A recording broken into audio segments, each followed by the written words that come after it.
Welcome to Stories with Liz.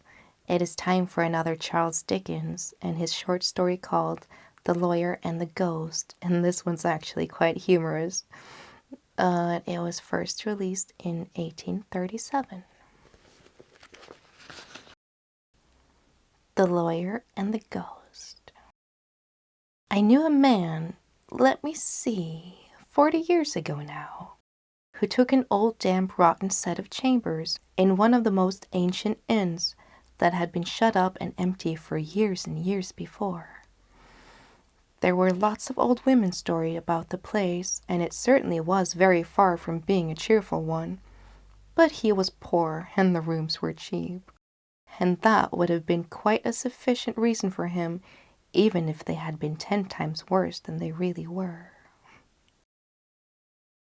He was obliged to take some mouldering fixtures that were on the place, and among the rest was a great lumbering wooden press for papers, with large glass doors and a green curtain inside. A pretty useless thing for him, for he had no papers to put in it, and as to his clothes, he carried them about with him, and that wasn't very hard work either. Well, he had moved in all his furniture. It wasn't quite a truckful, and had sprinkled it about the room so as to make the 4 chairs look as much like a dozen as possible, and was sitting down before the fire at night, drinking the first glass of 2 gallons of whiskey he had ordered on credit, wondering whether it would be ever paid for, and if so, in how many years' time, when his eyes encountered the glass doors of the wooden press. "Ugh," says he, "if I hadn't been obliged to take that ugly article at the old broker's valuation, I might have gotten something comfortable for the money. I'll tell you what it is, old fellow," he said, speaking aloud to the press, having nothing else to speak to. "If it wouldn't cost more to break up your old carcass than it would ever be worth afterwards, I'd have a fire out of you in less than no time." He had hardly spoken the words when a sound resembling a faint groan appeared to issue from the interior of the case. It startled him at first, but afterwards, thinking on a moment's reflection that it must be some young fellow in the next chamber who had been dining out, he put his feet on the fender and raised the poker to stir the fire.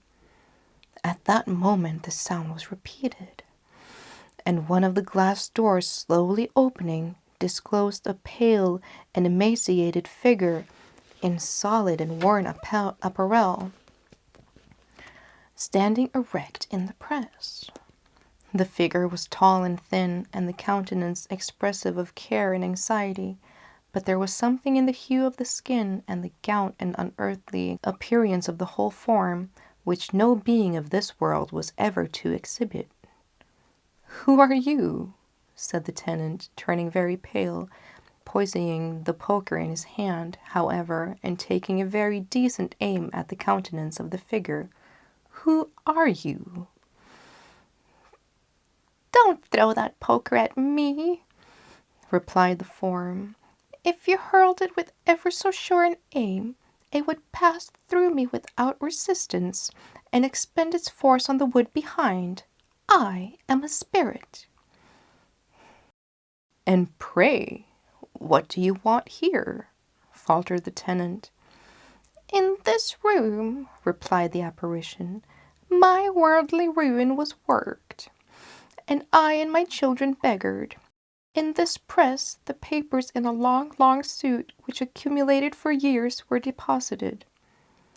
In this room, when I had died of grief and long deferred hope, 2 wily harpies divided the wealth for which I had contested during a wretched existence, and of which, at last, not a 1 farthing was left for my unhappy descendants. I terrified them from the spot, and since that day have prowled by night, the only period with which I can revisit the earth, about the scenes of my long procrastinated misery. This apartment is mine. Leave it to me."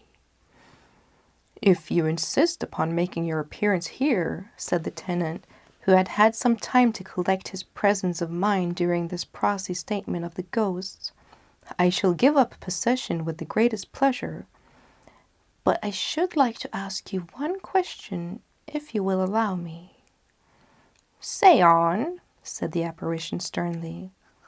"Well," said the tenant, "I don't apply the observation personally to you, because it is equally applicable to most of the ghosts I've ever heard of, but it does appear to me somewhat inconsistent that when you have an opportunity for visiting the fairest spots of earth, for I suppose space is nothing to you, you should always return exactly to the very places where you've been the most miserable." "Agad, that's true. I never thought of it before," said the ghost. "You see, sir," pursued the tenant, "this is a very uncomfortable room. For the appearance of the press, I should be disposed to say that it's not wholly free from bugs, and I really think you might find much more comfortable quarters, to say nothing for the climate of London, which is extremely disagreeable." "You are very right, sir," said the ghost politely. "It never struck me till now. I'll try a change of air directly."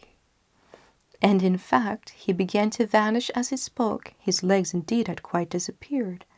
"And if, sir," said the tenant, calling after him, "if you would have the goodness to suggest to the other ladies and gentlemen who are now engaged in haunting old empty houses that they might be much more comfortable elsewhere, you will confer a very great benefit on society." "I will," replied the ghost. "We must have been dull fellows, very dull fellows indeed. I can't imagine how we could have been so stupid." With these words, the spirit disappeared, and what is rather remarkable, he never came back again. The end. What a brilliant mind Charles Dickens had, huh? Such a funny one. I hope you enjoyed it too. Feel free to throw in a like if you did. Hope to see you next time for something else. Bye for now.